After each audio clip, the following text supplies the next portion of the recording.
And you can tell with the topography that you guys use within the... Mm-hmm. So you mentioned Fred Funk. Uh-huh. Tell us a little bit about that relationship and how that evolved and where it happened and why. Funny story. So one of my best friends in the world, Craig Fitzsimmons, was our pilot. Yep. And we were broke.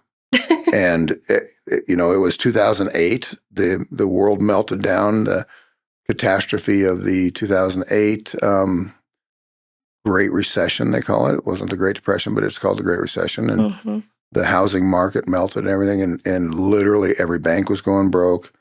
Banks were being seized. And we were like out of credit, out of money. Every banker wanted to murder me because they had... there's a saying, if a banker loans you a little bit of trouble, a little bit of money, and bad times come, you're in trouble. But if they loan you a lot of money, they're in trouble with you. That's how we got through it. Yeah. Down shit creek. Yeah. That's right. With no paddle. Yeah. So we were in that era, and some partners and I had aviation department. We had a King Air, and we had sold it, and we're just throwing every lawn chair off the Queen Mary we could to keep from drowning. And so Craig was a pilot with no plane, and I really wanted to keep him here. And so what was interesting was at the time, you could not borrow a penny on real estate. You couldn't, no matter what, but you could borrow money on a jet.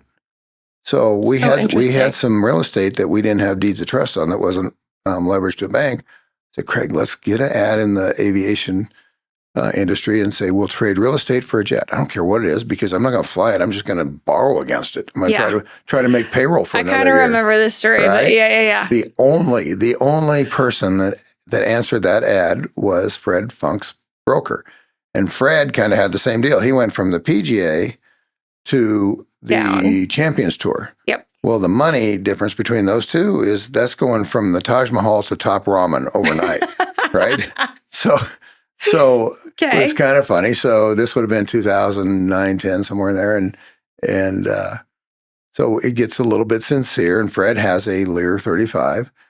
And it was black, and it had end numbers, Foxtrot, Fred Funk, right? And he's at the top of his game, just won the players, all this fun stuff. And so I go to our golf pro, and I said, do you know who Fred Funk is? And he goes, oh my God, Fred Funk, whoa. Who doesn't? Yeah. Right? So I go, he might want to trade me some real estate for a jet. Oh, right? So Fred flies into town. Connection. Right. Fred flies into town. He's got his consultant with him, and it wasn't 10 seconds. We realized, well, this isn't going to work. And I was showing him buildings and vacant land and anything that we had that wasn't leveraged to the hill. I was trying to trade him for this jet so I could go borrow on the jet. Right. And I called it the 2 dead dogs for a dead cat trade, right? Because the Your jet, favorite. Right? That's how we survived. We do it a lot. And so we're maybe 2 hours into this deal, and both Fred and I know this isn't going to happen. And I had made the comment, and you know Fred now, but he can't help but fall in love with the guy. I know, right? He's such a sweet guy. And he's so cute and little. Like, he's just like it's Polly Pocket. Exactly, right? And so I don't know if we're at lunch or something. I said, Fred, have you ever designed a golf course?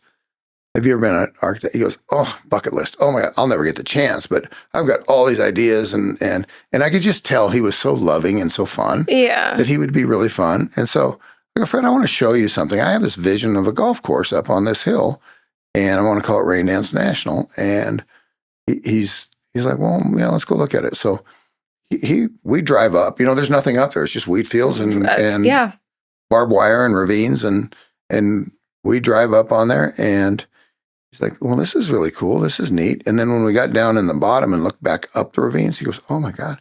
He goes, do you have some? So long story short, we sent topography back of Rain Dance with him. One of his buddies in Ponte Verde, Florida, was a architect, Harrison Minshew, that had just retired from Palmer Golf. Yeah. 32-year career, stellar career with Palmer. And so anyway, Harrison gets this topography